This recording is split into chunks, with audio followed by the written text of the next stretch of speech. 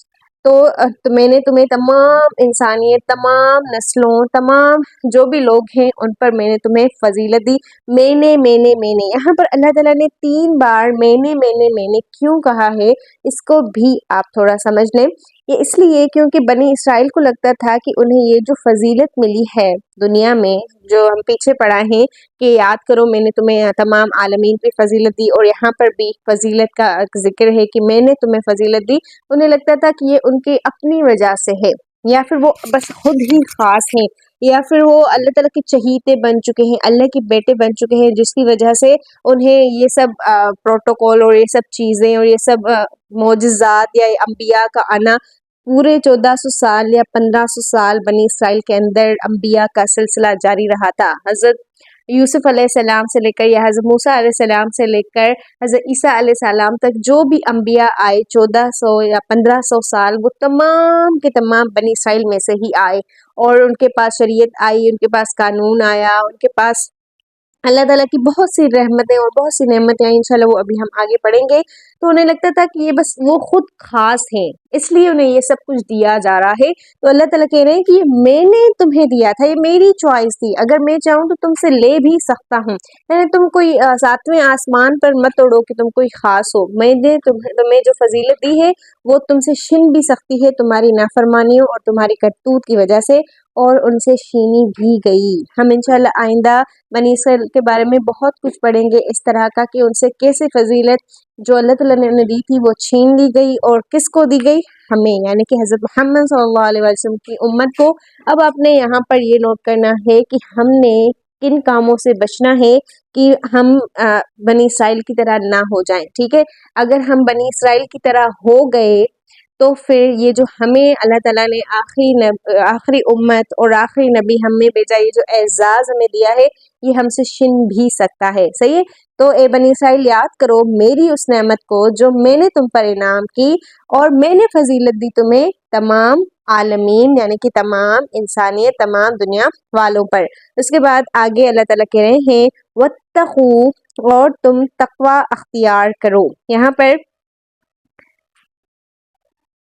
وَاتَّقُوا، تقوی اختیار کرو، یہ لفظ ہم پہلے بھی جو پچھلا رکوع تھا بنی اسرائیل کے بارے میں پڑھ آئے ہیں، لیکن وہاں پر اللہ تعالیٰ نے اپنی تقوی کے بارے میں کہا تھا. لیکن اس رکوع میں اللہ تعالیٰ انہیں کہہ رہے ہیں وَاتَّقُوا، تقوی اختیار کرو، یومن، اس دن کی. اب یہاں پر اپنی نہیں بلکہ دن کی، وہ کون سا دن ہے؟ نوٹ کر لیں. نمبر 1، لا تجزی نفس عن نفس شیئا، ایسا دن جس دن کوئی نفس کسی نفس کے بدلے کام نہ آئے گا. کوئی نفس، کوئی جان کسی جان کے بدلے عوض نہ ہوگی، اور نہ ہی وہ کسی بھی طرح کی مدد کر سکے گی. دیکھیں جو بنی اسرائیل اللہ تعالیٰ کی آیات کو چھپاتے تھے، یا اللہ تعالیٰ کی آیات کو خلط ملط کرتے تھے، یا پھر اللہ تعالیٰ کی آیات کو بیچتے تھے، تو یقیناً وہ لوگوں کو خوش کرنے کے لیے تھا، یا اپنی جو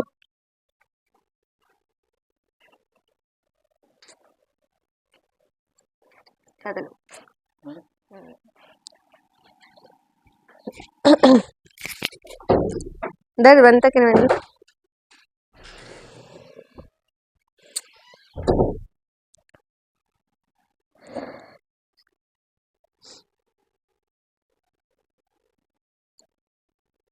تو وہ لوگوں کو خوش کرنے کے لیے تھا، اپنی سیٹ جو انہیں لوگوں نے دی تھی، خاص جو مشہوریت جو انہیں ملی تھی وہ برقرار رکھنے کے لیے تھا.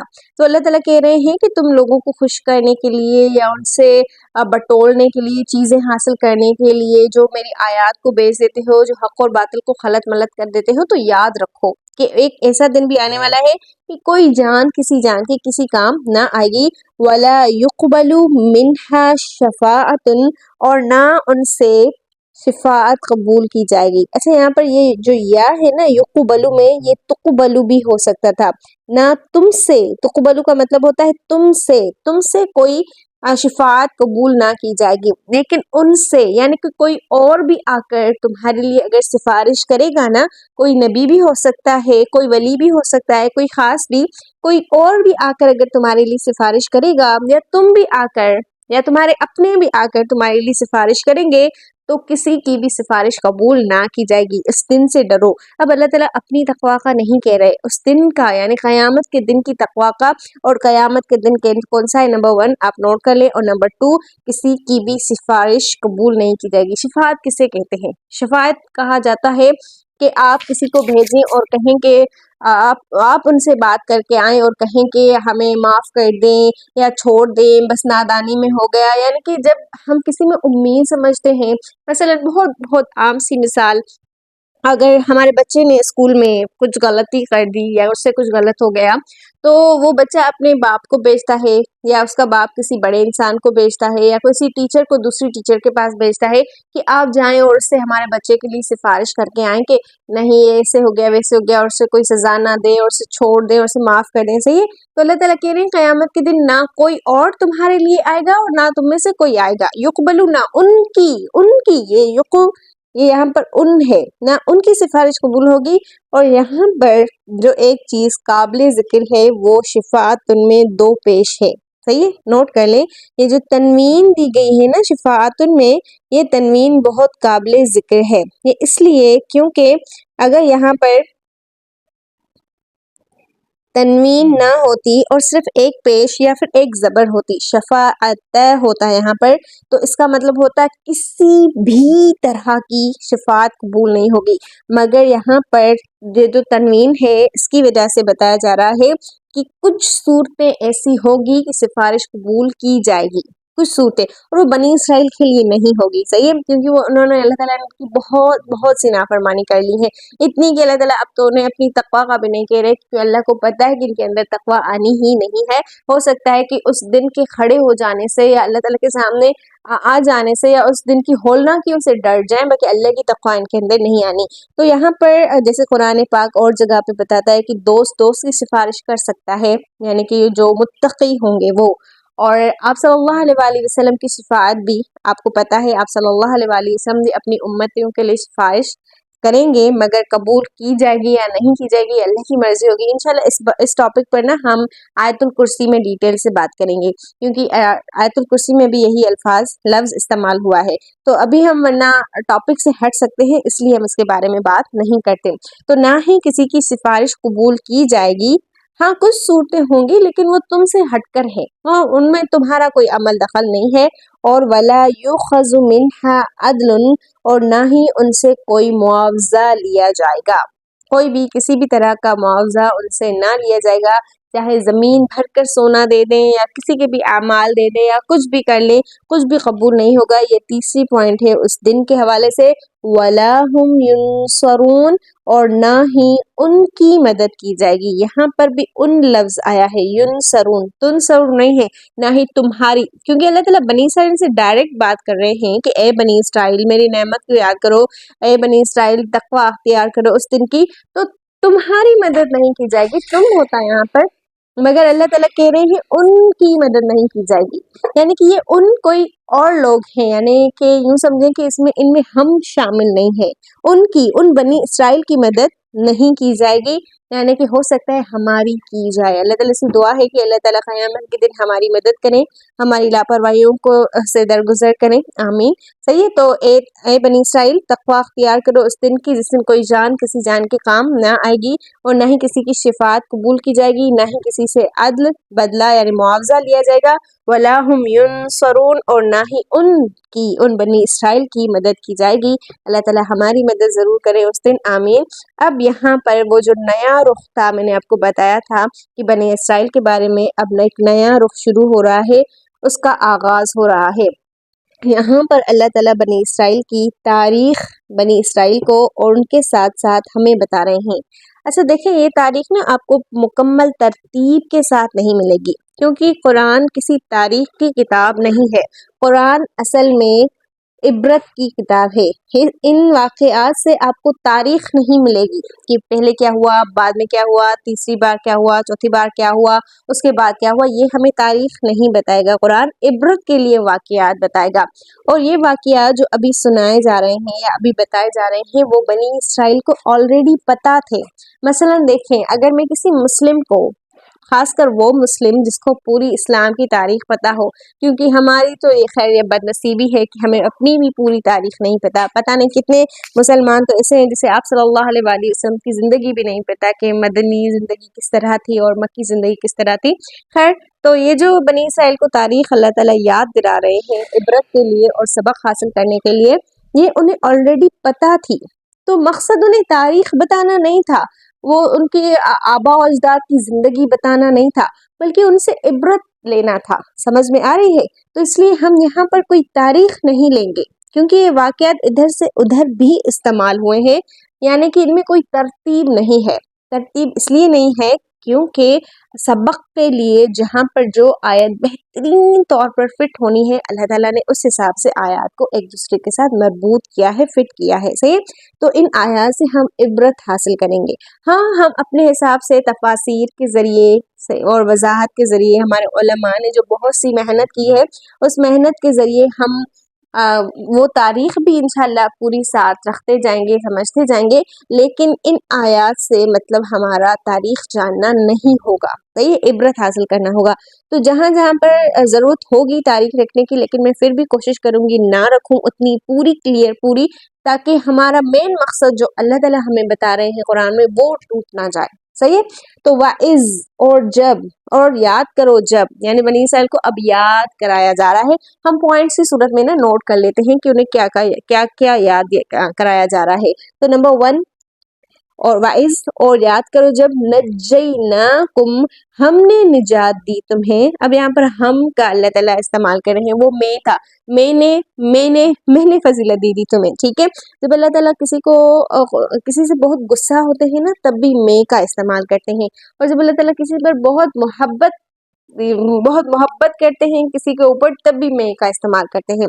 تو اللہ تعالیٰ نے انہیں اپنی طرف سے خاص جو محبت بھری ایک نعمت عطا کی تھی، وہ اللہ تعالیٰ یاد دلا رہے ہیں، اور شاید ایک طرف کا غصہ بھی ہے کہ تم نے اس نعمت کی قدر نہیں کی، تو اس لیے اللہ تعالیٰ نے میں کا استعمال کیا۔ باقی تقریباً اللہ تعالیٰ اپنے لیے ہم کا لفظ استعمال کرتے ہیں، اور ہم سے مراد جمع نہیں ہے، صحیح ہے؟ یاد کر لیں، ہم سے مراد جمع نہیں ہے، بلکہ ہم ایک بادشاہت اور شہنشاہت ظاہر کرنے کے لیے ہوتا ہے۔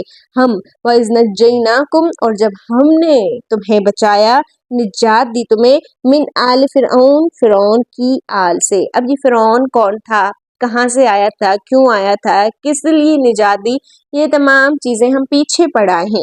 اگر ہم بار بار وہی چیزیں ریوائز کریں گے تو ہم تفسیر اتنی کلیئر نہیں کر پائیں گے، اس لیے آپ کوشش کیجیے گا کہ بنی اسرائیل کا ٹاپک جہاں سے شروع ہو رہا ہے آپ وہاں سے دوبارہ دیکھ لیں، صحیح؟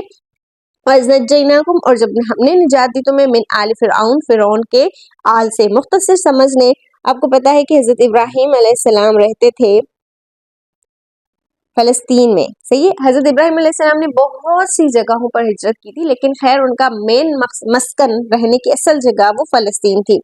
فلسطین میں حضرت ابراہیم علیہ السلام کو پیدا ہوئے حضرت اسحاق، ٹھیک ہے؟ حضرت اسحاق سے حضرت ابراہیم علیہ السلام کو یا پھر حضرت اسحاق کو جو اولاد ہوئی وہ تھی حضرت یعقوب، صحیح؟ اور حضرت یعقوب سے جو اللہ تعالیٰ نے، حضرت یعقوب کو تو خیر اللہ تعالیٰ نے 12 بیٹے دیے تھے، لیکن ان میں جو نبوت ملی تھی وہ حضرت یوسف علیہ السلام کو ملی تھی۔ پھر حضرت یوسف علیہ السلام کو ان کے بھائیوں نے نکال باہر کیا تھا ایک کنویں میں، جہاں سے پھر ایک قافلہ آیا اور اسے کہیں دور لے گیا، صحیح ہے؟ اور پھر حضرت یوسف علیہ السلام کنعان سے مصر میں رہنے لگے، یا یوں سمجھے کہ فلسطین سے مصر میں رہنے لگے۔ اور ایک دن پھر مصر میں ہی حضرت یوسف علیہ السلام کو تخت اور بادشاہت ملی، صحیح ہے؟ یہ بادشاہت ملی، تو پھر حضرت یوسف علیہ السلام نے یہ جو ان کے 12 بھائی تھے ان کو بھی اپنے ساتھ وہاں پر بلوا لیا۔ اب یہ تمام لوگ حضرت ابراہیم علیہ السلام کی اولاد، ان کی نسل، یہ فلسطین کو چھوڑ کر یہاں پر مصر میں آباد ہو گئی۔ مصر میں جب وہ آباد ہوئی تو جب حضرت یوسف علیہ السلام بادشاہ تھے، یعنی ان کے پاس جو خزانوں کی چابیاں تھیں، اس وجہ سے ان کی بڑی عزت تھی. لیکن آہستہ آہستہ آہستہ آہستہ جیسے جیسے وقت گزرتا گیا اور وہاں کا اصل بادشاہ حضرت یوسف علیہ السلام بادشاہ تھے، لیکن وہ اصل بادشاہ نہیں تھے. اصل بادشاہ اس بیسس پر کہ انہیں وہ بادشاہ نے کنجیاں دی ہوئی تھی خزانوں کی پوری کنجیاں ان کے ہاتھ تھی. اصل بادشاہ وہاں کا تھا فرعون اصل میں مصر کے بادشاہ کا نام تھا، اس کا اصل نام کچھ اور تھا. بہت سے نام آتے ہیں، اس لیے ہم یہاں پر ابھی ناموں میں نہیں پڑھتے، بس بہت سے ملیں گے، کہیں کچھ ملے گا کہیں کچھ ملے گا. تو فرعون اس بادشاہ کا لقب تھا جو مصر میں بادشاہی کرتا تھا. اسی طرح نا ہر جگہ کا اپنا ایک بادشاہ ہوتا ہے اور ہر بادشاہ کا اپنا لقب ہوتا ہے، اس کا اصل نام کچھ اور ہوتا ہے. تو مصر کے بادشاہ کا لقب فرعون تھا. حضرت یوسف علیہ السلام کے وقت میں جو فرعون تھا وہ الگ تھا. حضرت موسیٰ علیہ السلام کے وقت میں جو فرعون تھا وہ الگ تھا. نوٹ کر لیں، یہ بات بہت اہم بات ہے. تو جب یہ فرعون ختم ہوا یا اس نے ہجرت کر لی اور اس کے بعد حضرت یوسف علیہ السلام بھی اس دنیا سے چلے گئے، ان کے بھائی بھی چلے گئے، لیکن ان کی اولادیں بڑھتی گئی. یہ بنی اسرائیل کی نسل آگے چلی اور حضرت محمد صلی اللہ علیہ وسلم کے وقت میں مدینہ پہنچی، اور آج بھی یہ جو فلسطین پر ظلم کر رہی ہے، صحیح ہے. تو یہ نسل چلتی گئی، آگے آتی گئی. ان میں انبیاء آئے، ان میں کتابیں آئیں، صحیح ہے، ان میں شریعت آئی، یہ تمام چیزیں ان میں آتی گئیں. پھر اللہ تعالیٰ نے انہیں فرعون کے ذریعے آزمایا، یعنی کہ وہ فرعون نہیں تھا جو یوسف علیہ السلام کے وقت کا تھا، وہ ختم ہو چکا تھا. اب بہت سالوں بعد فرعون نے حضرت یوسف علیہ السلام کے ان بھائیوں کی نسل کو، جنہیں ہم بنی اسرائیل کہتے ہیں، کیونکہ حضرت یعقوب کی اولاد تھے. حضرت یعقوب علیہ السلام کا لقب ہے اسرائیل. نوٹ کر لیں، اسرائیل حضرت یعقوب علیہ السلام کا لقب ہے. تو اس لیے انہیں بنی اسرائیل یعنی اسرائیل کی اولاد، یعنی اے یعقوب کے بیٹوں، صحیح ہے. تو فرعون نے ان کو اپنا غلام بنا لیا تھا. غلام اس لیے، ویسے آپ سوچ رہے ہوں گے کہ سرزمین تو پوری کی پوری اللہ کی ہے، پھر کوئی اور کیسے کسی کو غلام بنا سکتا ہے؟ تو جو اللہ کو ماننے والا نہ ہو اور خود کو کوئی رب سمجھتا ہو، کوئی بڑی اعلیٰ چیز سمجھتا ہو، تو اس کی نظر میں باقی لوگ حقیر ہی ہوتے ہیں. اور بنی اسرائیل تو ویسے بھی وہاں کے اصل رہاکو نہیں تھے، اصل سرزمین ان کی تھی نہیں. تو اسے یہ تھا کہ یہ کون لوگ ہیں جو یہاں پر آ کر اتنے مزے سے رہ رہے ہیں اور اتنا عیش اور عیاش سے کھا پی رہے ہیں، اس کو بندی بنا لو، اسے قیدی بنا لو، ان سے کام لو. تو فرعون ان کو چلاتا رہا، گدھوں گھوڑوں کی طرح ان سے کام لیتا گیا بنی اسرائیل سے. اس میں وہاں پر انہوں نے سالوں غلامی کی زندگی بسر کی. پھر ان کو غلامی سے نکالنے کے لیے اللہ تعالیٰ نے حضرت موسیٰ علیہ السلام کو بھیجا. اب ہم آہستہ انشاءاللہ یہ باتیں سمجھتے جائیں گے. تو اتنا سمجھ میں آ گیا، اب آگے چلیں. وَإِذْ نَجَّيْنَاكُمْ، اور جب ہم نے نجات دی تمہیں، من آل فرعون کی آل سے، یسومونکم، وہ پہنچاتے تھے تمہیں، سوء العذاب، برا عذاب، یعنی بہت برا عذاب تھا جو تمہیں پہنچاتے تھے. ایک تو غلامی تھی، دوسرا یذبحون ابناءکم، تمہارے بیٹوں کو ذبح کرتے تھے، وَيَسْتَحْيُونَ نِسَاءَکم، اور تمہاری عورتوں کو چھوڑ دیتے تھے. یہاں پر اللہ تعالیٰ نے بنات لفظ استعمال نہیں کیا. بنات بیٹیوں کے لیے آتا ہے اور نساء عورتوں کے لیے. اللہ تعالیٰ کہہ رہے ہیں وہ تمہارے بیٹوں کو ذبح کرتا تھا، تمہاری عورتوں کو چھوڑ دیتا تھا. عورتوں کو، کیونکہ دیکھیں یہ بھی ایک بہت بڑی اللہ تعالیٰ کی طرف سے ان کے پاس رحمت یا مہربانی تھی کہ فرعونیوں نے کبھی ان کی عورتوں پر ہاتھ نہیں اٹھایا تھا یا ان عورتوں کی طرف ہاتھ نہیں بڑھایا تھا. کیونکہ اگر آپ کسی قوم سے بدلہ لینا چاہیں نا، تو سب سے برا جو طریقہ ہوتا ہے نا، وہ ان کی عورتوں کی عزت پامال کرنا ہوتا ہے. عزت پامال کرنا، آپ سمجھ رہے ہوں گے اس بات کو. لیکن فرعونیوں نے ان کے بیٹوں کو ذبح کیا. اس کی بہت سے ریزنس ہیں. ظاہر ہے اگر مرد آگے نہیں بڑھیں گے تو وہ نسل کمزور ہوگی. عورتیں زیادہ سے زیادہ کیا کر سکتی ہیں؟ یا اگر کہیں لڑکے زیادہ ہو گئے، ان میں ایک جذبہ آ گیا کہ کیوں ہم غلامی کی زندگی گزارے، ہم نے کیا گناہ کیا ہے، اور وہ فرعونیوں سے لڑنے آ کر شروع ہو جائیں، یعنی وہ اتنے بزدل تھے فرعونی، تو اتنے لڑنے شروع ہو جائیں، تو ایسا نہ ہو کہ ان کی طاقت ہم سے زیادہ ہو جائے، تو وہ بہت سی ریزنس کی وجہ سے بیٹوں کو ذبح کر دیا کرتے تھے. یا پھر وہ خواب بھی کی بھی بات آتی ہے کہ فرعون نے خواب دیکھا تھا کہ بنی اسرائیل کا ایک لڑکا مجھے قتل کر دے گا یا اس کے ذریعے میں مارا جاؤں گا، تو اس لیے وہ بنی اسرائیل کے بیٹوں کو ذبح کراتا تھا پھر چھوڑ دیتا تھا۔ چھوڑ اس لیے دیتا تھا کہ اگر تمام لڑکے ذبح ہو گئے تو ان کی نسل تو ختم ہو جائے گی، اور جب نسل ختم ہو گئی تو ظاہر ہے پھر آگے غلام کیسے آگے بڑھتے جائیں گے۔ ظاہر ہے جو غلام چاہتا ہے تو اسے 100 غلام بھی ہو تو اسے کم لگے گا، تو ذبح کرواتا تھا۔ کہیں آتا ہے 1 سال ذبح کرواتا تھا، 1 سال نہیں کرواتا تھا، یا کہیں آتا ہے کہ ذبح کرواتا تھا پھر بیچ میں چھوڑ دیتا تھا۔ خیر اللہ بہتر جانتا ہے، اصل مقصد یہ نہیں ہے، اصل مقصد یہ ہے کہ اللہ نے انہیں نجات دی تھی، اور یہ نجات 10 محرم کو تھی، اس لیے 10 محرم کو بنی اسرائیل روزہ رکھتے ہیں، کیونکہ اللہ تعالیٰ نے انہیں فرعون سے نجات دی تھی۔ تو آپ صلی اللہ علیہ وآلہ وسلم نے صحابہ سے کہا تھا کہ اللہ تعالیٰ نے ہم پر بہت زیادہ احسانات کیے ہیں بنی اسرائیل کی نسبت، ہم بھی وہ روزہ رکھیں، مگر ہم ان کی مشابہت سے بچنے کے لیے ہم یا تو 9 کا روزہ بھی 10 کے ساتھ ملا دیں گے، یا 11 کا روزہ بھی 10 کے ساتھ ملا دیں گے۔ لیکن آپ صلی اللہ علیہ وآلہ وسلم کی پھر کہا جاتا ہے کہ وفات ہو گئی تھی، جس کی وجہ سے انہوں نے صرف ایک ہی روزہ رکھا تھا 10 محرم کا، 1 سال، صحیح ہے۔ تو اگر ہم رکھیں تو ہم 2 رکھیں، بہتر یہی ہوگا، 9 محرم اور 10 محرم، یا 10 محرم اور 11 محرم۔ تو یاد کرو جب ہم نے نجات دی تمہیں آل فرعون سے، وہ تمہیں بہت برا عذاب پہنچاتا تھا، اور وہ برا عذاب کون سا تھا؟ یذبحون ابناءکم، تمہارے بیٹوں کو ذبح کرتا تھا، ویستحیون نساءکم، اور تمہاری عورتوں کو چھوڑ دیتا تھا، وفی ذالکم، اور اس میں تمہارے لیے بلاء من ربکم عظیم، تمہاری رب کی طرف سے ایک بڑی آزمائش تھی۔ ظاہر ہے اگر یہ اسی غلامی میں ایسے ہی رہتے جیسے تھے تو آج تک ان کی نسل غلام ہوتی، صحیح ہے، آج تو پتہ نہیں کیا حال ہو جاتا، ابھی تک تو اتنے سارے سال گزر گئے ہیں۔ تو اس میں تمہارے رب کی طرف سے بڑی آزمائش تھی، ان تمام واقعات میں یا فرعون سے بچانے میں کوئی مقصد تھا تمہارے رب کا، جس کی وجہ سے تمہارے رب نے تمہیں اس غلامی سے نجات دی۔ اب آگے اللہ تعالیٰ کہہ رہے ہیں وَإِذْ فَرَقْنَا، اور وہ نجات کس طرح دی وہ پوری ڈیٹیل نہیں آ رہی کہ حضرت موسیٰ گئے اور انہوں نے بات کی اور فرعون سے اس طرح کہا، فرعون نے اس طرح مذاق اڑائی، فرعون نے یہ کہا، وہ تمام ڈیٹیلز انشاءاللہ آئندہ جہاں مناسب ہو وہاں آتی رہیں گی، ہم وہاں پر بھی انشاءاللہ سیکھتے جائیں گے۔ اگر آپ کو بہت زیادہ انٹرسٹ ہے تو آپ کوشش کریں، قصص الانبیاء تو بہت سے آپ کو یوٹیوب پر مل جائیں گے، تو آپ حضرت موسیٰ علیہ السلام کا قصہ سن لیں کہیں سے بھی، صحیح ہے۔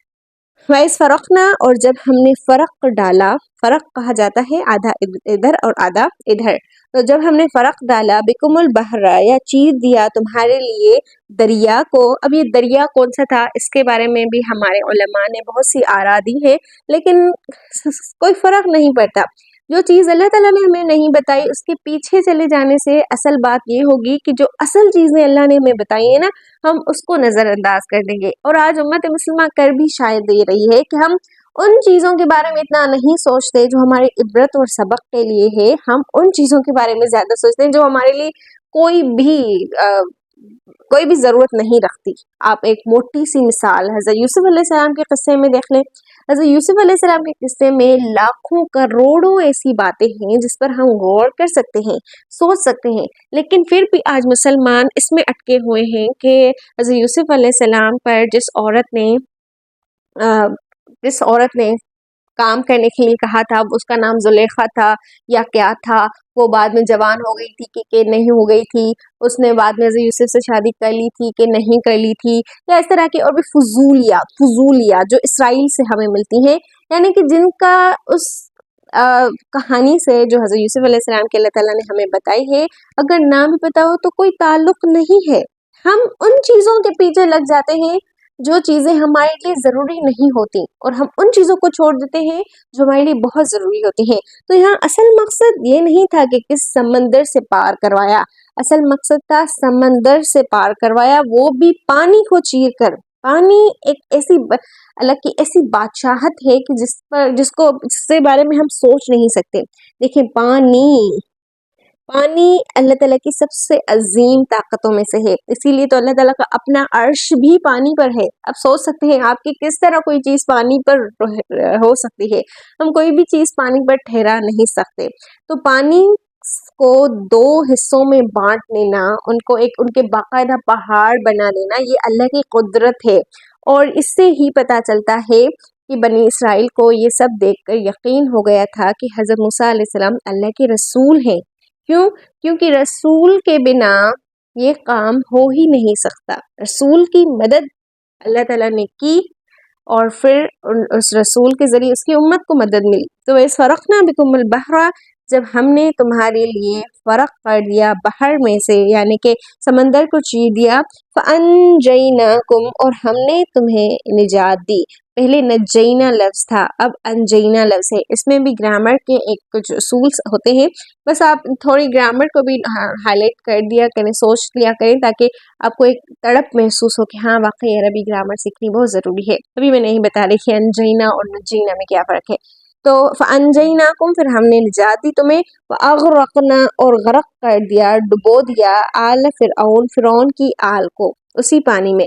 آپ یہاں پر سوچ سکتے ہیں کہ فرعون کتنا بے وقوف تھا، خود کو رب کہلانے والا، خود کو خدا کہلانے والا، لوگوں کو چیخ چیخ کر کہلانے والا کہ میں تمہارا بڑا رب نہیں ہوں۔ اتنی بھی عقل کام نہیں کی کہ میں اتنی ساری فوج لے کر بنی اسرائیل کے پیچھے کیوں جا رہا ہوں۔ ظاہر غلامی میں تھے، کبھی بھی پکڑ سکتے تھے، لیکن اللہ نے دیکھو اس کا عقل کا بالکل استعمال اسے نہیں کروایا۔ جب حضرت موسیٰ علیہ السلام نکلے تب ان کے پیچھے پیچھے آئے ہیں، اور پیچھے پیچھے آنا یہ تو ایک بڑی بے وقوفی تھی، لیکن ساتھ میں اس سمندر کے میں جو بیچ میں، یعنی یوں سمجھیں کہ اس طرف پانی اور اس طرف پانی، یہ جو بیچ کا راستہ تھا، اس راستے میں حضرت موسیٰ علیہ السلام یہاں سے نکل گئے اور یہ فرعون یہاں پر یہ بیچ میں تھے، ادھر سے پانی تھا، ادھر سے پانی تھا۔ تو وہ یہ نہیں سوچ رہا تھا کہ جس رب نے حضرت موسیٰ علیہ السلام کی اتنی مدد کی ہے اور اتنا کچھ دیا ہے، پہلے بھی بہت سی چیزیں وہ اپنے وقت میں حضرت موسیٰ کے ذریعے دیکھ آیا تھا، ان پر جوؤں کا عذاب آیا تھا، پھر حضرت موسیٰ نے دعا کی تھی اللہ سے، وہ عذاب ان پر ہٹ گیا تھا، بہت سی چیزیں تھیں، صحیح ہے، وہ ہم انشاءاللہ ڈیٹیل سے دیکھیں گے۔ لیکن پھر وہ بے وقوف تو بے وقوف ہی ہوتا ہے۔ اللہ تعالیٰ بتا رہے ہیں ہمیں کہ جو اپنے آپ کو کوئی خاص چیز سمجھ لینا تو اس کی عقل نا بند ہو جاتی ہے، سوچنا بند ہو جاتا ہے، اس کو کچھ اور غرور اور مغرور اور تکبر کے علاوہ نا اسے کچھ اور دکھتا نہیں۔ تو پھر اللہ تعالیٰ نے فرعون کو اس کے اندر اس طرح سے ڈر کر کے ڈبو دیا پورا مکمل، اور اس کی پوری فوج جو لاکھوں کی تعداد میں تھی، اور مزے کی بات یہ کہ ان لاکھوں کی تعداد میں لاش صرف فرعون کی بچی ہے اب تک۔ وَأَنْتُمْ تَنْظُرُونَ، اور تم دیکھ رہے تھے۔ یہ جو نظر لفظ ہے نا، ویسے دیکھنے کے لیے بصرہ بھی آتا ہے، رعا بھی آتا ہے۔ رعا یعنی کہ دیکھنا، نظر یعنی کہ دیکھنا، مگر اللہ تعالیٰ نے یہاں بصر اور رعا اور نظر لفظ بنی اسرائیل کی کہانی میں آپ کو بہت بار ملے گا، بہت بار۔ منظرین، اس طرح کا لفظ منظرین بھی نظر سے ہی بنا ہے۔ اصل میں نا بہت سے واقعات وہ اپنی آنکھوں سے گھور گھور کر دیکھتے تھے۔ نظرہ کا مطلب ہوتا ہے وہاں پر کھڑے ہو کر گھور گھور کے دیکھنا۔ جیسے کوئی تماشا ہوتا ہے نا، تو ہم تماشائی جمع ہو جاتے ہیں اور اس کو گھور گھور کر اس زور سے دیکھ رہے ہوتے ہیں کہ کیا ہو رہا ہے، کیا ماجرا ہے۔ اسی طرح نے وہاں پر کھڑے ہو جاتے ہیں ایسے بت ساتھ بن کے، اسے نظرہ کہا جاتا ہے۔ تو تم اپنی آنکھوں سے اس کے گھور رہے تھے کہ کس طرح یہ فرعون ڈوب رہا ہے، کس طرح جو ہمیں غلامی میں رکھے ہوئے تھا، خود کو کوئی اعلیٰ چیز سمجھتا تھا، آج کیسے وہ ختم ہو رہا ہے، صحیح ہے۔ تو اس لیے اللہ تعالیٰ نے کہا کہ وَأَنْتُمْ تَنْظُرُونَ، اور تم وہ اپنی آنکھوں سے دیکھ رہے تھے۔ پھر اللہ تعالیٰ کہہ رہے ہیں وَإِذْ وَعَدْنَا، اب تک آپ کو تو سمجھ میں آ گیا ہوگا کہ پہلے اللہ تعالیٰ نے فرعون سے بنی اسرائیل کو بچایا، ٹھیک ہے، پہلے فرعون کو بنی اسرائیل سے بچایا، فرعون ختم ہوا، اب وہ دریا پار کر کے آئے ہیں ایک الگ جگہ، ایک نئی جگہ پر آئے ہیں۔ فرعون ختم ہو گیا، اس کی جو پوری سلطنت تھی، جو پوری بادشاہت تھی، وہ یہاں پر پڑی ہوئی تھی، وہیں پر اس کی پوری فوج کے جو گھر تھے، وہ پوری عمارتیں، وہ سب چیز وہاں پر پڑی تھی۔ سوال یہ پیدا ہوتا ہے کہ بنی اسرائیل کو حضرت موسیٰ علیہ السلام واپس وہاں پر کیوں نہیں لے گئے؟ کیونکہ وہ جگہ تو خالی ہوگی، کیونکہ اس میں رہنے والے سب مر گئے، سب ختم ہو گئے، پانی میں ڈوب گئے۔ تو اس لیے حضرت موسیٰ علیہ السلام بنی اسرائیل کو وہاں واپس نہیں لے گئے، کیونکہ اگر وہ وہاں پر جاتے تو وہاں فرعون کی طرح عیش و عشرت کی زندگی گزارتے، خود کو کوئی بڑی چیز سمجھتے، اور وہاں کی جگہ انہیں بہت اثر کرتی، اور ان لوگوں جس سے وہ بن سکتے تھے. تو اس لیے اللہ حضرت موسیٰ علیہ السلام انہیں واپس نہیں لے گئے بلکہ ایک اور سرزمین پر انہیں لے آئے، یعنی وہی آبائی سرزمین جو حضرت ابراہیم علیہ السلام کی تھی. پھر وہ وہاں پر رہے. وَإِذْ وَعَدْنَا مُوسَىٰ. اچھا وہ وہاں پر ڈائریکٹ نہیں گئے تھے، پہلے وہ صرف فی الحال کے لیے جب راستے سے چل رہے تھے تو فی الحال وہ ایک ریگستان میں یوں سمجھے رہے تھے جب تک کہ وہاں جائیں، اور وہاں پر جانے سے پہلے بھی ان کے لیے ایک آزمائش تھی، وہ انشاءاللہ ہم آگے دیکھیں گے. ابھی یہ دیکھیں وَإِذْ وَعَدْنَا مُوسَىٰ، اور جب ہم نے وعدہ لیا موسیٰ سے 40 لیلۃ 40 راتوں کا. 40 راتوں کا کیوں؟ آپ کو پتہ ہے حضرت موسیٰ علیہ السلام واحد نبی ہیں جن سے اللہ تعالیٰ نے ہم کلام کیا ہے. ویسے تو آپ صلی اللہ علیہ وآلہ وسلم سے بھی معراج کی رات اللہ تعالیٰ نے بات کی تھی، لیکن وہ صرف ایک مخصوص وقت تھا نا. لیکن حضرت موسیٰ علیہ السلام سے اللہ تعالیٰ نے براہ راست ہر وقت بات کی ہے. یعنی جیسے آپ صلی اللہ علیہ وآلہ وسلم کے پاس جبرائیل علیہ السلام آتے تھے نا، وہی لے کر 23 سال حضرت جبرائیل آئے تھے. تو حضرت موسیٰ علیہ السلام کے پاس اللہ تعالیٰ خود وحی لے کر آتے تھے کہ اب یہ کہو، اب وہ کہو، اب ایسا ہو، اب ایسا ہو، اور اب یہ شریعت ہے، یہ قانون ہے. وَإِذْ وَعَدْنَا مُوسَىٰ 40 لیلۃ، اور جب ہم نے وعدہ لیا موسیٰ سے 40 راتوں کا. ثُمَّ اتَّخَذْتُمُ الْعِجْلَ، تو پیچھے سے تم نے ایک بچھڑے کو معبود بنا لیا. بچڑا کہا جاتا ہے، ایک جو کاؤ ہوتا ہے نا، اس کا جو چھوٹا بچہ ہوتا ہے اسے بچڑا کہا جاتا ہے. اس کے بیٹے کو یعنی کہ اس کی چھوٹی چھوٹے اولاد کو تم نے معبود بنا لیا. اب یہ معبود کس طرح بنا، یہ بھی پوری ایک تاریخ آتی ہے کہ سامری ایک شخص تھا بنی اسرائیل میں سے جس نے سونا جمع کر کے بنی اسرائیل سے سونا لے کر ایک گابا بنایا تھا، ایک بچڑا بنایا تھا. پیچھے سے انہوں نے ایک بچڑے کو معبود بنا لیا. یہ بات کب کی ہو رہی ہے؟ جب وہ فرعون کی غلامی سے بچ کر آئے، آ کر ایک سکون کی یعنی کہ آزادی سے بچ کر ایک سکون کی زندگی انہیں ملی، اور پھر حضرت موسیٰ علیہ السلام انہیں چھوڑ کر یعنی یوں سمجھیں کہ اس جگہ پر بنی اسرائیل رہ رہے تھے، اور حضرت موسیٰ علیہ السلام اس سے دور اللہ تعالیٰ سے کوہ طور پر ملنے گئے. کوہ طور اللہ تعالیٰ نے حضرت موسیٰ اور اپنے لیے ایک جگہ مقرر کی ہوئی تھی. تو وہاں پر حضرت موسیٰ علیہ السلام 40 راتوں کے لیے گئے تھے. ویسے شروع میں 30 راتوں کے لیے گئے تھے، پھر اللہ تعالیٰ نے ان میں 10 پلس کر دی تھی. 30 پلس 10. یہاں پر یہ بھی سوال ہوتا ہے کہ پہلے 30 کے لیے اور پھر 40 کے لیے کیوں گئے تھے؟ تو ہو سکتا ہے یہ بھی بنی اسرائیل کے لیے آزمائش ہو کہ دیکھیں پیچھے سے اس کی قوم ان کا انتظار کرتی ہے یا کچھ اور کام کر لیتی ہے، اور یہ آزمائش میں وہ پورے نہیں اترے، ہار گئے. اللہ تعالیٰ نے حضرت موسیٰ علیہ السلام کی جو 10 راتیں بڑھا دیں، تو انہوں نے کہا کہ موسیٰ علیہ السلام کو غلط فہمی ہو گئی ہے، ان کا رب اصل میں یہ خدا ہے، یہ جو بچڑا ہے نا یہ ہے. تم کیا کرو کہ وہاں سے حضرت موسیٰ علیہ السلام کو چھوڑ دو، اس کے رب کو چھوڑ دو، اس کا رب کہیں کھو گیا ہے، یا کچھ اس طرح کی فضول سی باتیں کر کے انہوں نے اس بچڑے کو معبود بنا لیا. سب نے نہیں لیکن اکثریت نے بچڑے کو معبود بنا لیا تھا. اور پھر اللہ تعالیٰ کہہ رہے ہیں کہ وہ وقت بھی یاد کرو جب تم نے یہ کام بھی شروع کیا تھا، یعنی تمہارے آبا و اجداد نے یہ بھی کیا تھا، تم اس وقت بھی اللہ کے نافرمان تھے جب اللہ تعالیٰ نے اتنی بڑی آزمائش سے تمہیں نکالا تھا اور تم اپنی آنکھوں سے اتنی بڑی چیز دیکھ رہے تھے. اس کے فوراً بعد ہی تم نے شرک کرنا شروع کر دیا تھا. ویسے بنی اسرائیل میں وہ والا شرک نہیں ہے جو خاص کر ایک اللہ کے ساتھ کوئی مخصوص چیز شریک کی جائے. ہاں ان کے کچھ لوگوں نے ایک بچڑے کو شریک کیا تھا لیکن بعد میں انہیں سزا دی گئی تھی. وہ سزا کون سی تھی وہ انشاءاللہ ہم آگے دیکھیں گے. وَإِذْ وَعَدْنَا مُوسَىٰ، اور جب ہم نے وعدہ لیا موسیٰ سے 40 لیلۃ 40 راتوں کا. ثُمَّ اتَّخَذْتُمُ الْعِجْلَ، پھر تم نے اس بچڑے کو معبود بنا لیا. مِن بَعْدِهِ، اور اس کے بعد. وَأَنْتُمْ، اور تم ہی ظالمون ظالم تھے. من بعدہ، اس کے بعد. یعنی کہ یہ جو من ہے نا یہ من تعجبیہ ہے، اس کو من تعجب کہتے ہیں، یعنی تعجب کے لیے. وہاں یہاں پر یہ بعد بھی کافی تھا، بعدہ اس کے بعد، لیکن من بعدہ یعنی کہ اتنا عجیب واقعہ کہ حضرت موسیٰ گئے اپنے رب سے بات کرنے 40 دن کے لیے، اور پیچھے سے تم نے کیا کیا؟ ایک بچڑے کو معبود بنا لیا. بہت عجیب بات ہے کہ تم نے اتنا برا کام اتنی جلدی کر لیا، اتنا بڑا کام، اتنا شرک والا کام اتنی جلدی کر لیا. وَأَنْتُمْ ظَالِمُونَ اور تم ہی ظالم تھے۔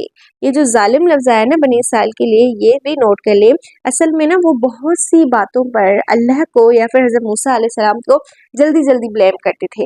آپ کی وجہ سے یہ ہوا ہے، آپ کی وجہ سے اس طرح ہوا ہے۔ ہم اس طرح جب آگے بنی اسرائیل کے بارے میں سیکھیں گے نا تو آپ کو خود ہی پتہ چل جائے گا کہ واقعی وہ کتنے برے تھے، یعنی کس طرح حضرت موسیٰ کو چھوٹی چھوٹی باتوں پر بلیم کرتے تھے، یا ڈائریکٹ اللہ تک بھی پہنچ جاتے تھے کہ اللہ تعالیٰ نے ہمارے ساتھ یہ کیا ورنہ ہمارے ساتھ یہ نہیں ہوتا، اس میں اللہ تعالیٰ نے یہ خود کیا ہے، ہمارا کوئی قصور نہیں ہے۔ اس طرح تو اللہ تعالیٰ کہہ رہے ہیں وَأَنْتُمْ ظَالِمُونَ اور تم ظالم تھے۔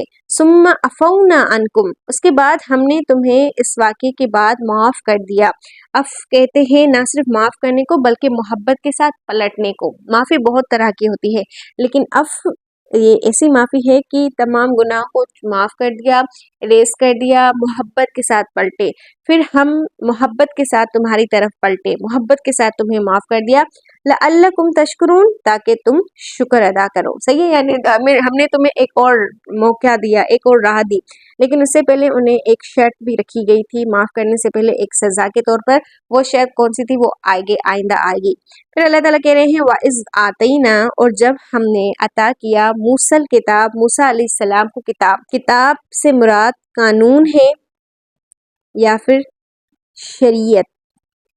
کتابت آپ کو کہتے ہیں ہم کچھ لکھتے ہیں تو ہم کہتے ہیں کتابت کی، تو یہ کتاب موسیٰ علیہ السلام کو کتاب کا مطلب ضرور نہیں ہے کہ انہیں باقاعدہ ایک کتاب کی شکل میں کوئی چیز دی گئی تھی، انہیں جو قانون دیے گئے تھے وہ تختیوں پر لکھے گئے تھے، تختیاں سلیٹس بھی آپ کہہ سکتے ہیں، اور وہ ان تختیوں یا ان سلیٹس کے اندر کیا تھے؟ قانون اور شریعت تھی، کیونکہ اب وہ ایک الگ قوم بن چکے تھے، اب وہ غلامی کی زندگی سے نکل آئے تھے، اب وہ صرف خود تھے، تو اب انہوں نے اللہ تعالیٰ کی بہت بہت فرما برداری کری، تو بہت شکر گزارنا تھا کہ اللہ تعالیٰ نے کا بہت شکر ہے کہ اس نے ہمیں اتنی عزت کی زندگی دی، ذلت کی زندگی سے نکالا، تو پھر اللہ تعالیٰ نے ان کے لیے وہ آہستہ آہستہ راہیں بھی دکھائیں کہ تمہیں کس طرح اب اس دنیا میں مجھے راضی کرتے ہوئے، یعنی کیونکہ میں پھر دنیا میں جیسے تمہیں بہت چیزیں دی ہیں آخرت میں بھی ایسے دوں گا، تمہاری آخرت سنور جائے گی، تو انہیں قانون اور شریعت دی گئی۔ والفرقان اور فرقان کہا جاتا ہے فاروق وہ ہم پہلے بھی پڑھائے ہیں کہ اس فرقنا بکم بہرا، تو فرقان یعنی کہ